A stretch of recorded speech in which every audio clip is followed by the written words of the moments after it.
Good day, class. So for today, we're going to talk about laboratory safety. And then after that, we will proceed with the compound microscope. So for our lesson intended learning outcome, we're going to discuss the different hazards exist in the laboratory and the proper mode of disposal, okay, for the different hazardous waste. Next, we're going to discuss the chemical hygiene plan, the different types of fire extinguishers, the different universal and standard precautions under the microbiology laboratory, and the different biosafety levels. So we have biosafety level 1, 2, 3, and 4. Okay, so always remember guys that microbiology laboratory practices were first published in 1913. So during that time, they started wearing gloves, they started washing hands after working with infectious materials, they started to disinfect all instruments immediately after use. Okay, and then during that time, nag-start na rin sila ng disinfection on all contaminated waste before discarding and even the reporting of accidents or even exposure to infectious agents. So now, as a microbiologist or as a medical technologist, we have to be knowledgeable, we have to be properly trained, and we have to be equipped with the different protective materials while we are performing duties inside the laboratories. So now, as a laboratory personnel, we must know what are the different hazards exist in the laboratory. So talking about hazards, we have number one, the biological hazard. So this refers to exposure to infectious agents. Talking about infectious agents, we have the bacteria, fungi, viruses, and parasites. So remember, as a medtech, yan yung mga hinahandle natin sa laboratory. And then next, we have the Sharps hazard. So this refers to exposure to needles, lancets, broken glasswares, even yung mga glass slides.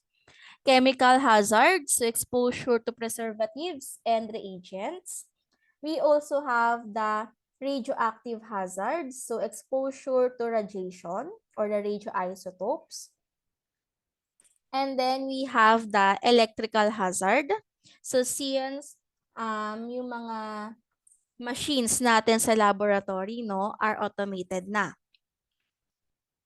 We also have the fire or explosive hazards and even the physical hazards. Okay, so aside from those hazards, so as a laboratory personnel, we must also know the different basic safety precautions and how to apply the basic rules of common sense. Okay, so let's talk about the chemical safety or the chemical hygiene plan.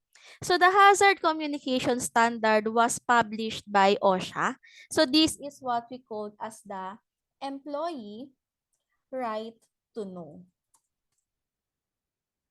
Okay, employee right to know. So ibig sabihin, this hazard communication standard mandates that all hazardous chemicals in the laboratory or in the workplace should be identified and clearly marked with the NFPA symbol or the National Fire Protection Association symbol. Okay? So under the NFPA symbol, so ito siya, no, diamond shape siya with different colors. So red, yellow, white, and blue. So every color, they signifies hazard. So red for fire hazard, yellow for reactivity hazard, white for special hazard, and then blue for health hazard. So every hazard, they have degree. No, they have different degree of hazard. Okay? And then we also have the chemical hygiene plan. So the chemical hygiene plan have guidelines, okay, such as the proper labeling of chemical containers. We have the MSDS, okay, or the material safety data sheets, and yung mga different safety trainings. Okay, so now in dealing with chemicals, we have to use the fume hood. So this is your fume hood. So this is used to prevent inhalation of toxic fumes. Okay, and then we have the different types of fire extinguisher. Okay, so Class A, Class B, Class C, Class D, and Class K. So Class A, fire, refers to the wood, paper, or clothing. Okay, fire caused by wood, paper, or clothing. So under the Class A fire, we can use the Class A fire extinguisher. So for the Class A fire extinguisher, meron siyang water. Okay, and then a Class B, fire. So, fire caused by flammable organic chemicals. Okay, so we can use the Class B fire extinguisher. So, this contains dry chemicals, carbon dioxide, foam, or halon. And then Class C for electrical fire. Okay, we can use Class C fire extinguisher. And then we have the Class D for combustible metals and Class K for grease, oils, and fats. Okay, grease, oils, and fats. Okay, so now, every laboratory, okay, it is very important na meron tayong training, no? Or meron tayong mga different fire safety. It is very important that every laboratory is required to have a post-fire evacuation plans. Merong mga blueprints na nakadikit sa mga building and fire drills should be conducted quarterly or annually. So now, in cases of fire, what are you going to do? Always remember the acronym RACE. Okay, R meaning rescue anyone in immediate danger. Okay, A is to activate the fire alarm. So dapat familiar din tayo kung saan nakalocate yung mga fire alarm natin. C meaning contain. So you have to close all the doors, close all the windows para hindi mabilis kumalat yung apoy. And then E is to extinguish or evacuate.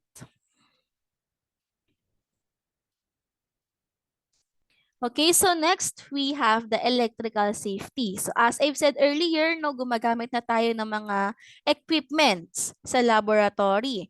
So electrical cords should be checked regularly. Again, electrical cords should be checked regularly for fraying or kung merong mga replaced. And then all sockets should be checked for electrical grounding and leakage at least annually. Okay? Hindi rin po tayo gumagamit ng mga extension cords inside the laboratory. Okay, so next, we have the biological safety, no, or the biosafety. Okay, so as I've said earlier, no, biological hazards, so exposure to infectious agents such as bacteria, viruses, parasites, and fungi. So now, it is very important that we know the chain of infection. So this chain of infection is very important in order to prevent the spread of infection. Okay, so in our chain of infection, so number one, we have the infectious agent. So again, no, yan yung mga bacteria, viruses, fungi, and parasites. So now, these infectious agents probably multiply, okay, in what we called as reservoir. Okay, usually, dyan sila naninirahan and dyan sila nagmumultiply. Okay, reservoir. When we talk about reservoir, it can be human, it can be animal, or it can be an environment. Okay, so now, we also have the different portal of exit. Okay, so this is the way to exit the reservoir to continue the chain of infection.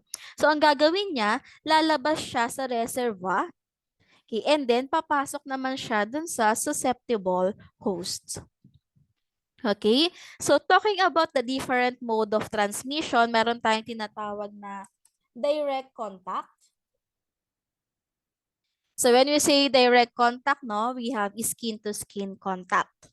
Okay, we also have airborne. Okay, so inhalation of aerosol particles. We also have droplets, okay, through droplets. Okay. We also have vehicle-borne. Okay. When you say vehicle-borne, so this can be example, ingestion of contaminated substances. For example, ingestion of contaminated food or water.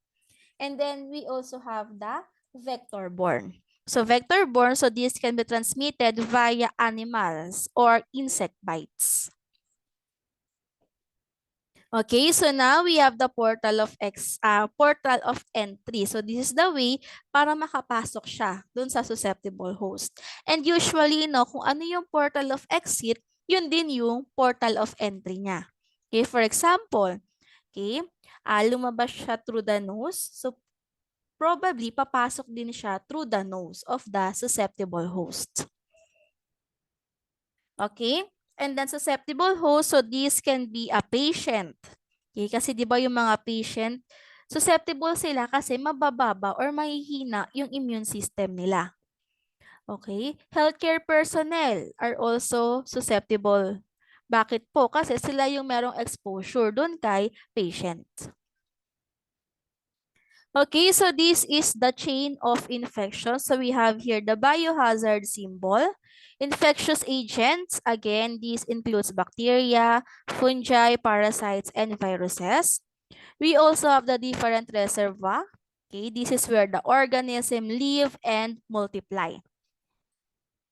We have the different portal of exit, modes of transmission, portal of entry, and again, the susceptible host. So now, again, no, since familiar na tayo with the chain of infection, ang goal natin dito is to break the chain of infection.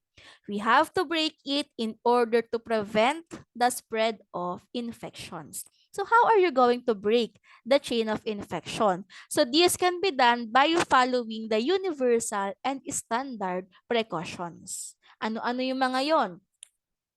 So this can be done through disinfection. Kaya nga lagi namin sinasabi sa inyo, before and after gamitin yung working area, you have to disinfect. Before and after. Hand hygiene. Okay, so very important din po yung hand washing practices natin. Next, kasama din po dyan yung proper use of PPE or proper wearing of PPE. Okay? And then proper disposal, kasama na rin po. So talking about proper disposal, okay, so we have different modes, no? Or we have different disposal.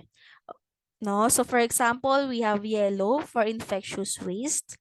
We have the red bin. Red usually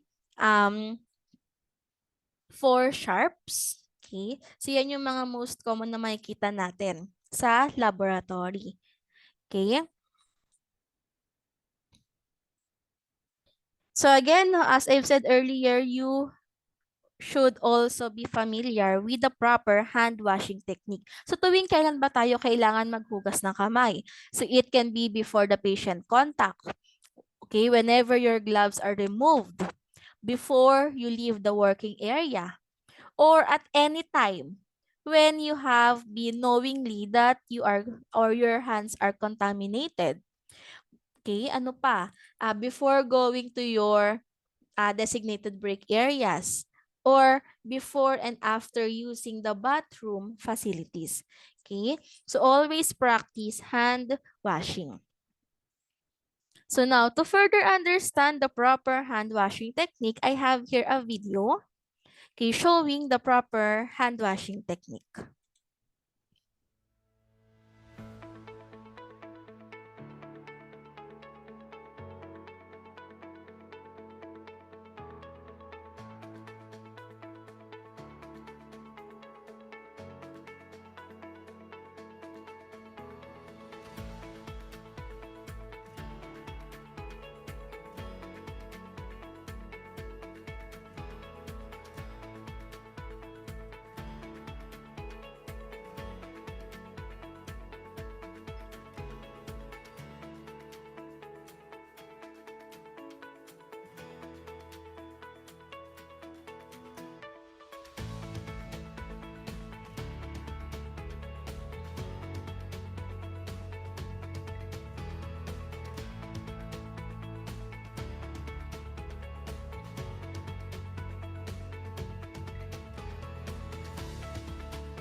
Alright, so aside from the proper hand washing technique, meron din tayong proper sequence no, ng pagsusuot and pagtatanggal ng PPE.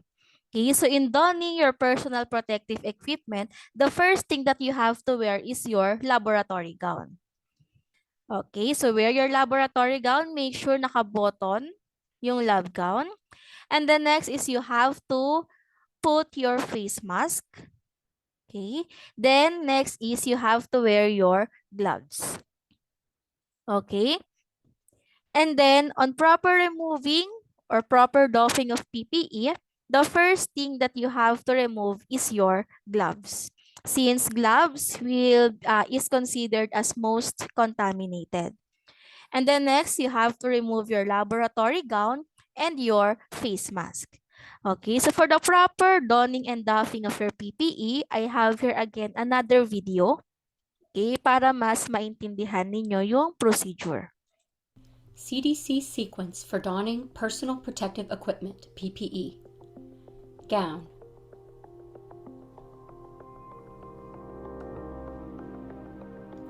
Fully cover torso from neck to knees, arms to end of wrists, and wrap around the back.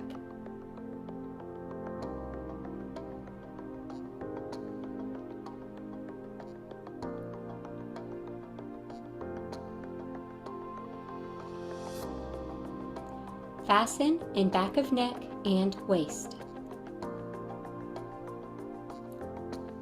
First responder considerations for an uncontrolled environment. If a gown isn't available or practical, wearing a long sleeve shirt, spring jacket, or bunker gear will provide some skin protection. Mask or respirator. Secure ties or elastic bands at middle of head and neck.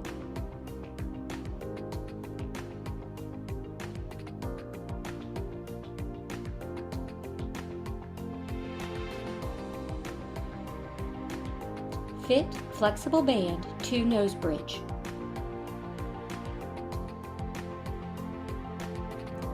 Fit snug to face and below chin.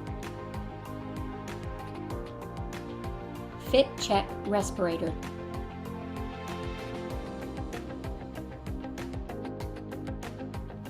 First responder considerations for an uncontrolled environment.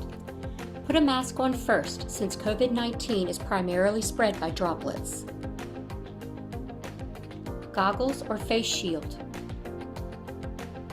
Place over face and eyes and adjust to fit.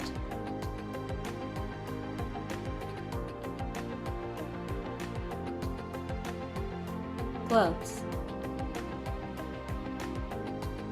Extend to cover wrist of isolation gown.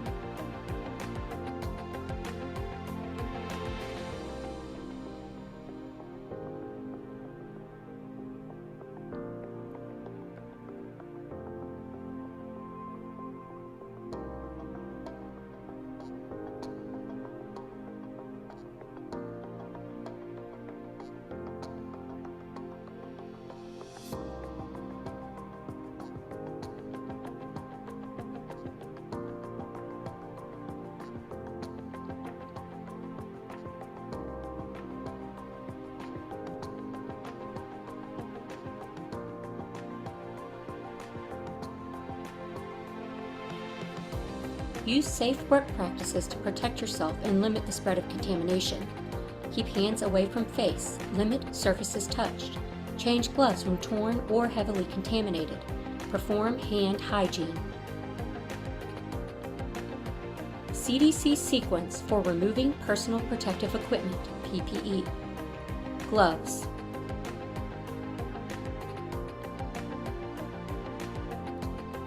Outside of gloves is contaminated.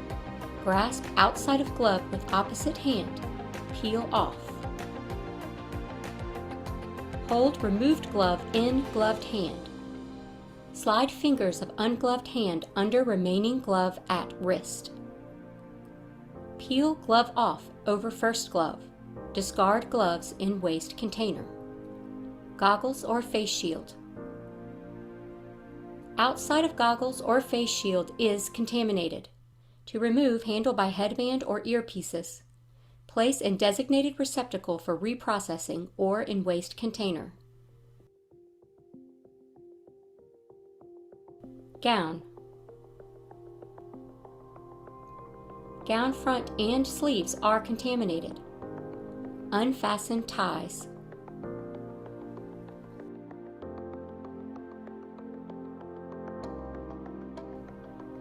Pull away from neck and shoulders, touching inside of gown only.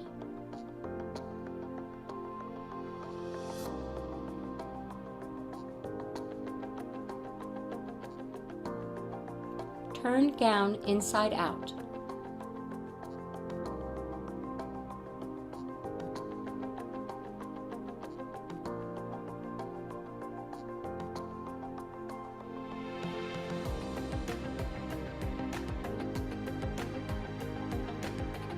Fold or roll into a bundle and discard.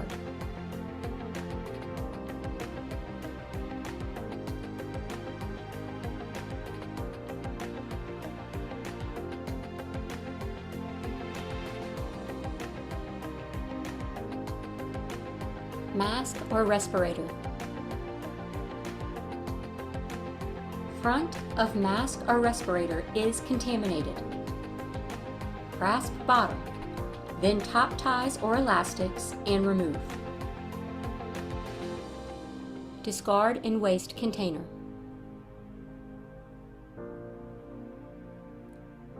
Perform hand hygiene immediately after removing all PPE. Use safe work practices to protect yourself and limit the spread of contamination.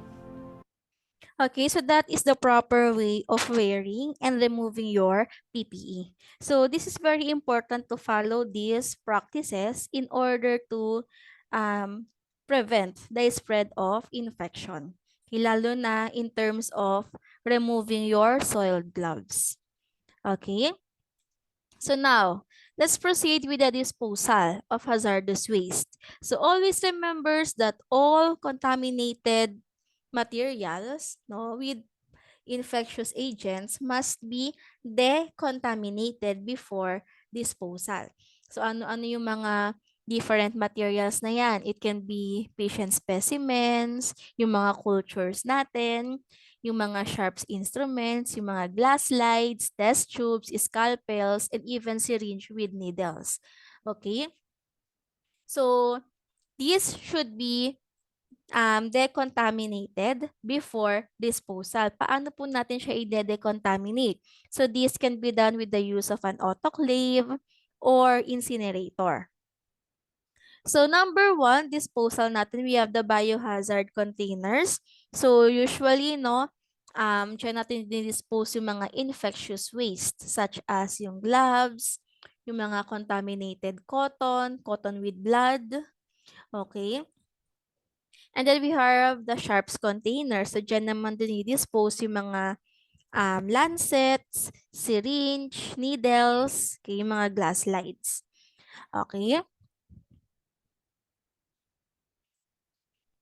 So now, in the microbiology laboratory, we have the biological safety cabinet.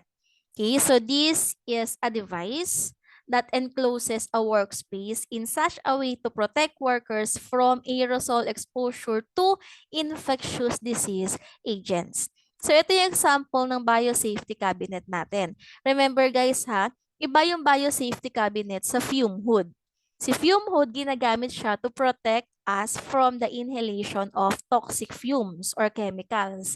Ito naman, ginagamit naman to prevent inhalation from infectious agents. Okay, so number one, we have the class 1 cabinet. Okay, so this is your class 1 cabinet. So as you can see, no, usually, yung mga air that contains the infectious material will be sterilized with the use of this cabinet. And then meron siya tinatawag natin na HEPA filter. Okay, so siya yung nagpi-filter ng mga particles na yon. Okay. So for the class 1 cabinet, so this will allow the room or the unsterilized air to pass into the cabinet and around the area and material within, sterilizing only the air to be exhausted. So, ibig sabihin, papasok yung air dyan, i-filter yan ni HEPA filter. Paglabas niyan is sterile na siya. Okay?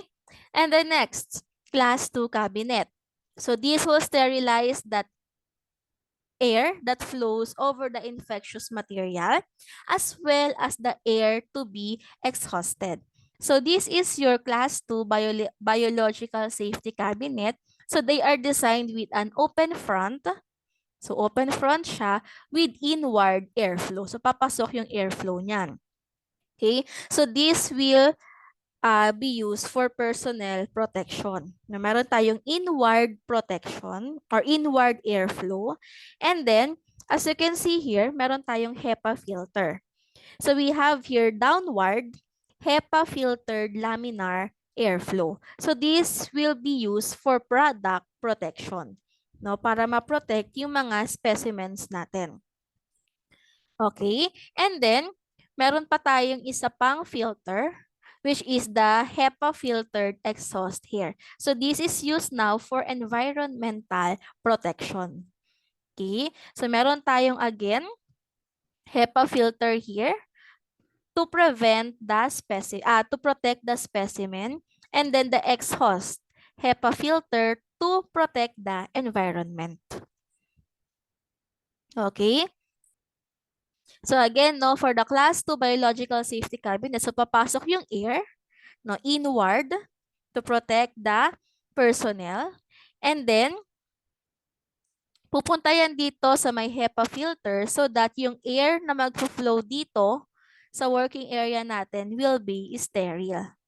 Okay? And then yung iba naman, lalabas yan dito sa may exhaust natin. But as you can see, meron pa tayong another HEPA filter to protect now the environment.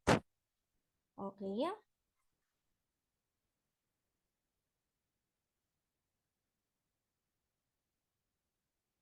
So next,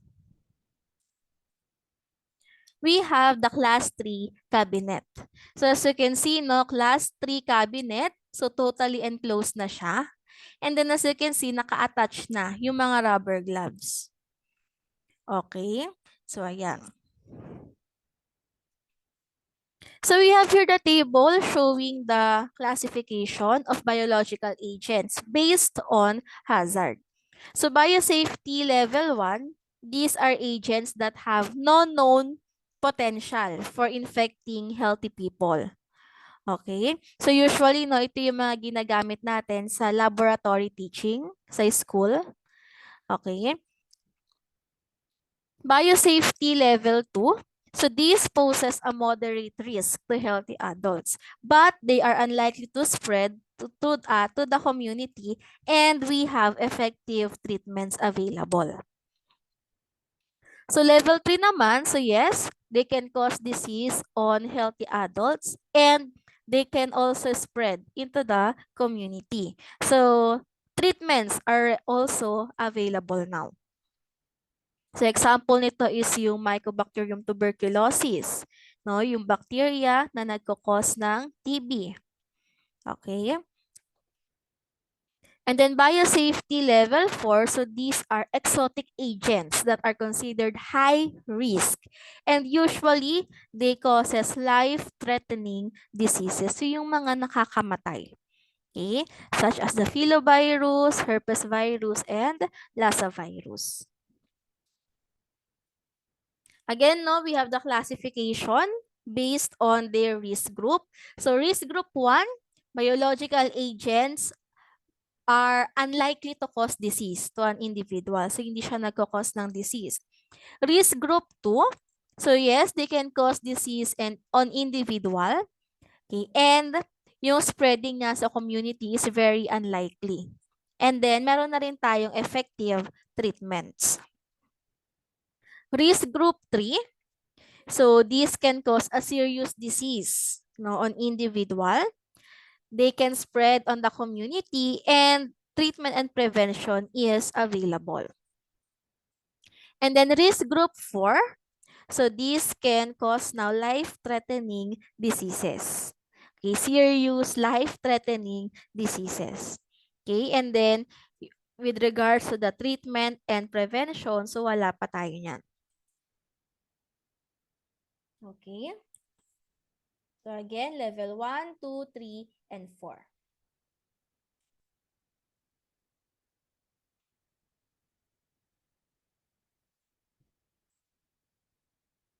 Alright, so let's proceed now to the compound microscope. So talking about microscope, so this is an instrument that is used to observe tiny objects that cannot be seen by the naked eye.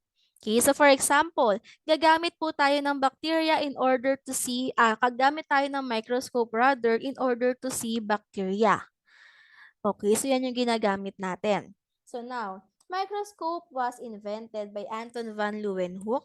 So he was called as the father of microbiology, the father of bacteriology, and the father of protozoology because he was the first person to see live bacteria and protozoa. Okay? So naging hobby niya kasi yun no, na mag-invent ng mga instruments. And yun nga, no, accidentally na-invent niya yung microscope in which doon niya nakita yung mga bacteria. Okay? And those bacteria during that time, so syempre, wala pa tayong term as bacteria. So tinawag niya yan as animalcules. Okay. So we have different types of microscopes. So number one, we have the bright field microscope. So usually, no, in using the bright field microscope, we can observe living and non-living organism.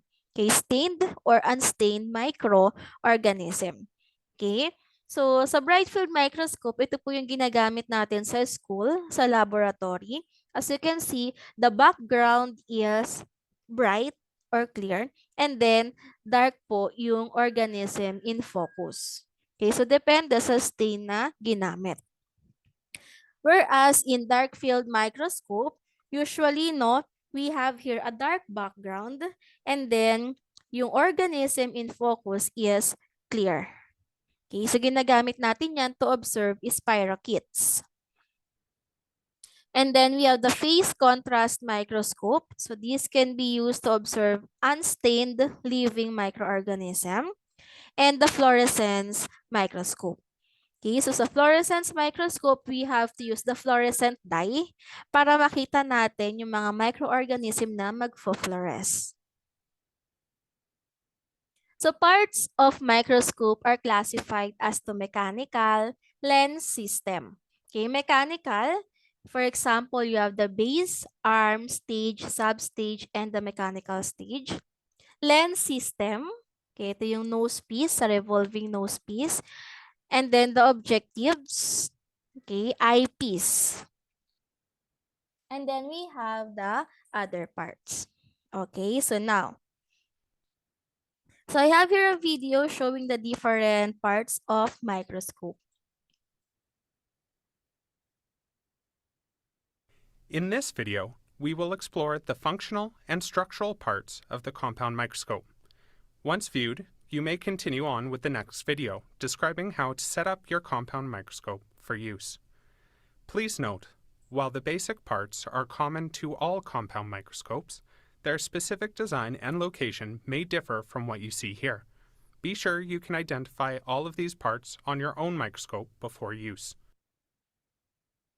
Beginning at the top, we have the two ocular lenses, also called the eyepieces, which you look through to see your slide. The left ocular has an adjustment ring near its base. This ring is used to help compensate for the differences in vision between your eyes. Between the base of the oculars is the interpupillary distance scale. It resembles a ruler because it measures the distance between the oculars. This scale will help you consistently set the distance between your oculars every week.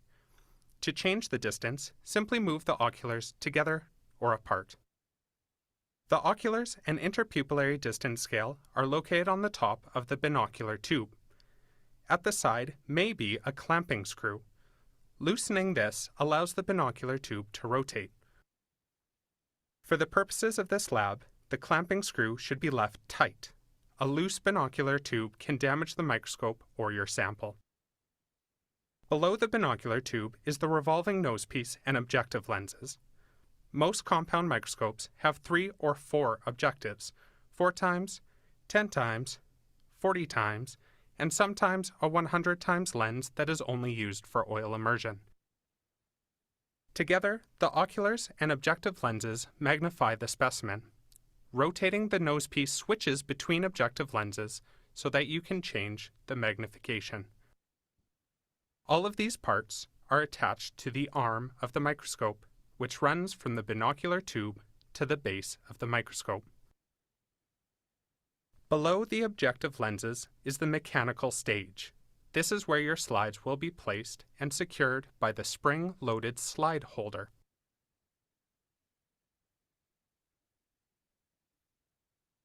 The slide holder is controlled by the mechanical stage controls, which are the small knobs attached directly to the right side of the stage. These controls will allow you to move the slide forward, back, and side to side. Directly below the stage are the condenser and iris diaphragm assembly. The condenser focuses the light directly onto your sample and is controlled by the condenser adjustment knob, located on the left of the stage and assembly. The iris diaphragm adjusts the amount of light that passes through your specimen and is used to increase the depth of field, which means that a thicker plane of your sample will be in focus. The opening of the iris diaphragm is controlled by the iris diaphragm adjustment lever, which is located on the front of your assembly. Sliding the lever completely to the left fully opens the iris diaphragm. Sliding the lever to the right will close the iris diaphragm. These parts may differ between models of compound microscope, so be sure you can identify them or their equivalent on your microscope. At the base of the arm are the coarse and fine focus adjustment knobs. These are on both sides of the arm. The coarse focus is larger and closest to the arm, and the fine focus is smaller and is set in the center of the coarse focus. These knobs adjust the height of your stage, which allows you to focus on your specimen. As the name implies, the coarse focus is for large movements and should only be used when focusing using the 4 times objective. The fine focus makes smaller adjustments to the stage height and is used for focusing on your specimen when using 10 times and 40 times objectives. In the base of the microscope are the light source and the light intensity control. The control directly adjusts the brightness of your light source. Your head TA will tell you the appropriate level for your model of microscope. Finally, at either the front or side of the base is the power switch. This switch turns the light source on and off. Those are the basic parts of the compound microscope. If you cannot identify all of these All right, so again, no, those are the different types of compound microscope. So again, as stated, they have the ocular lens. So they are located at the top of the microscope. So ito po siya. Then we have the revolving nose piece. So they are located above the stage. So this holds the objective lenses. Ito yung mga objective lenses natin. And our objective lenses has different magnification. Okay, so we have the scanner. So this has 4 times magnification. We have the low power objective that contains 10 times magnification. We have the high power objective that contains 40 times magnification. And we have the oil immersion objective. So this contains 100 times magnification. So now, always remember na yung magnification ng objectives is, ayan, iba-iba sila. Usually, scanner, siya yung merong red na line. Low power objective, siya yung merong yellow na line. And then, high power objective, blue line. And then, OIO, ito yung minsan color white na line. So, ayan. So, merong magnification dito sa objective lenses natin. Then, we also have a magnification here. Usually, yung mga eyepiece natin contains 10 times magnification. So usually, they have 10 times magnification. So ibig sabihin, if you're going to focus the object under the scanner, hindi lang 4 times yung nakikita mo. Instead, meron tayong tinatawag na total magnification. Okay, so total magnification can be computed as the magnification of the lenses, okay, magnification of the objective lenses multiplied by the magnification of the eyepiece. So let's say, for example, what is the total magnification of organism focused under scanner? So scanner is 4 times multiplied by 10. So the answer is 40 times. Okay? So kapag nag-focus ka ng object under the scanner, naka-focus yan or naka-zoom in yan ng 40 times. Okay? How about on low power objective? Okay, so this will gives you a total magnification of 10 times 10. The answer is 100 times. HPO will gives you a total magnification of 400 times. Bakit po 400? 40 times 10. And then the oil immersion objective will give you a magnification of 1,000 times. Okay, 1,000 times. So 100 times 10. And in bacteriology laboratory, if you're going to focus the bacteria, we will be using the oil immersion objective. So we have to focus it 1,000 times. Okay, and then in using the oil immersion objective, so we will be using oil such as the cedarwood oil. So this will fill the spaces between the glass slide and the OIO, no? So pupunta siya dun sa gitna, so merong i-fill niya yung gap between the spaces between the glass slide and the objective lenses. Okay, para mas clear yung object na mafo-focus natin. Okay, so next we have the stage. So this is where you put the microorganism or the specimen. We also have the iris diaphragm. So usually iris diaphragm, nasa ilalim yan. Okay, dito sa may condenser. So this will adjust the light that passes through the microscope. Okay, condenser. So they focuses the light that pass through the microscope. We have the rheostat control knob. Okay, or the brightness adjustment. So they will controls the light. You also have the on or off switch, merong base, and then the arm. Okay, so now how are you going to use the microscope? Okay. So the first thing that you have to do is to turn on the microscope and adjust the light intensity. So turn on the microscope using the on or off switch and then adjust the light intensity using the rheostat. Okay, and then switch to 10 times objective or the scanner. Then put the specimen on the stage and focus it using the coarse adjustment knob. So always remember, guys, it is very important that if you're going to focus using the scanner and low power objective, ang gagamitin po natin will be the coarse adjustment knob. Okay, coarse adjustment. So ito siya. Coarse adjustment. Itong malaki. Okay, this will be used if you're going to focus object under scanner and LPO. Kasi kapag in-adjust natin si coarse adjustment knob, they will move the stage up and down. Alright? And then next, if you're going to focus organism using the HPO and oil immersion objective, so you have to use the fine adjustment knob. Okay, so this will give you a fine focus or a sharp focus of the object. Okay, and then next is to adjust the condenser and the iris diaphragm. Okay, so check nyo yung light source. Then switch to other objectives. Okay, so if you're going to use oil immersion objective, make sure to add the cedarwood oil bago kayo proceed with the oil immersion objective. So now to further understand the proper use of microscope, so again, I have here another video. This video demonstrates how to use the microscopes in the Biology 10 laboratory. It consists of 4 parts: setting up the microscope, using the microscope, troubleshooting hints, and cleanup.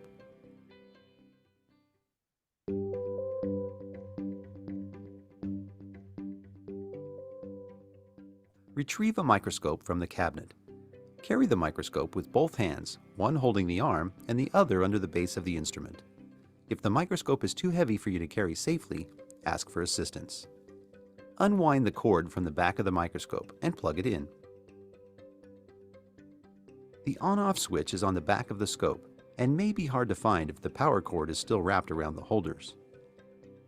Check the ocular lenses and turn them until the number 64 lines up with the white line below the rotating part of the lens. Check that the condenser lens is just below the stage. Put the objective lens on low power and move the stage to its highest position.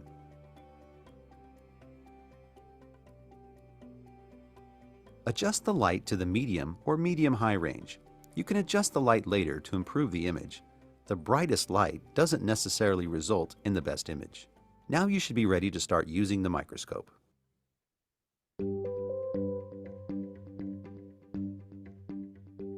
Open the clip on the stage with one hand and slide a microscope slide to the back of the stage. Be sure the slide doesn't go under the clips that hold it in place. Use the knobs on the lower right side of the stage to center the specimen over the condenser lens. Start with the low-power objective lens, 4x, and the stage in its highest position. Then look through the ocular lens and focus on the specimen, which should already be nearly in focus. Once you have found the specimen on low power, be sure it is centered in the field of view. Then move to the next highest objective lens, 10x, and refocus. Your specimen should be nearly in focus, and you should only need to use the smaller, fine focus knob. Again, center the specimen, and you are ready to move to the highest power lens, 40x.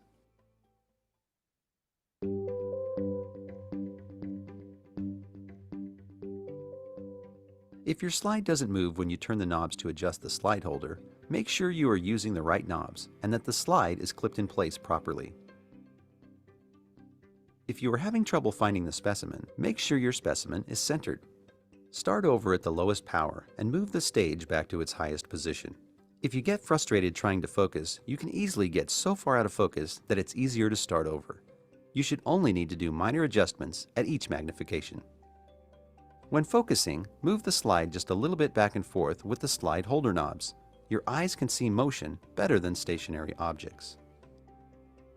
If you are observing unstained specimens, use the stage diaphragm to reduce the amount of light passing through. Also, if you're observing unstained specimens, try to find a bubble or other easily observed object under the cover slip and focus on that. If when you move to a higher power lens, the specimen becomes blurry as though it were coated with Vaseline and you cannot focus, you may need to clean the lens. Soak a piece of lens paper, and only lens paper, with lens cleaner and wipe the lens. Then wipe dry with clean lens paper. Repeat a couple times. If this doesn't solve the problem, check with your instructor.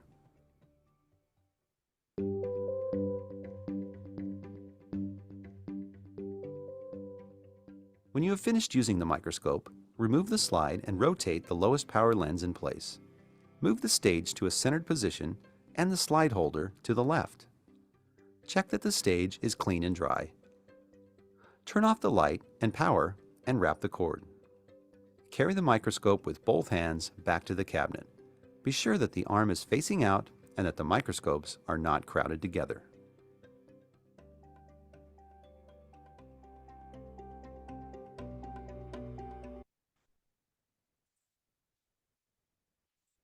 Okay, so again, no, for the proper care of microscope, so always make sure that the area should be clean and organized. And then it is also very important to put the microscope on a flat surface. Okay, so if ever gumamit tayo ng microscope, always clean the lens with the use of lens paper.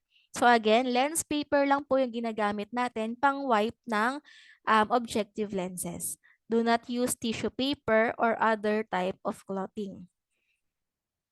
So turn off the microscope after use, and then return the objective lenses on the lowest magnification. Then hold the microscope by using two hands. So this is very important. So carry the microscope using two hands. So yung isang arm ay one hand holding the arm and then the other hand holding the base. Okay? So again, carry the microscope with two hands. One hand holding the arm, the other hand holding the base. Okay? Clean the lenses with lens paper. So do not use 10 times and 40 times. So low power objective and high power objectives with oil. So this is one of the most common cause kung bakit yung mga microscope natin sa school is lumalabo yung HPO and low power objective kasi nalalagyan sila ng oil. Okay, so guys, have presence of mind. Wag pong lalagyan ng oil yung HPO and low power objective. Gagamit lang po tayo ng cedarwood oil if you're going to focus organism under the oil immersion objective. Okay, and then after using the oil immersion objective, wipe it with lens paper. Okay, store the microscope with the scanner objective in position and the stage centered. Okay, again, no, in transporting the microscope, make sure that the microscope should be placed on a flat surface and then it should be left in a permanent position on a study laboratory table. Okay, wag niyo siyang, wag niyo yung hinahatak-hatak yung microscope or yung nililipat-lipat ng pwesto. Okay, microscope should be stored on a microscope cabinet. So usually meron pa silang parang dust bag or dust cover. Okay, and then they should be placed on the cabinet. So again, reminder, use the coarse adjustment only if you're going to focus objects under the low power objective and scanner. So gagamit lang po tayo ng oil if you're going to focus under the oil immersion objective. So wipe or clean all the oculars with lens paper.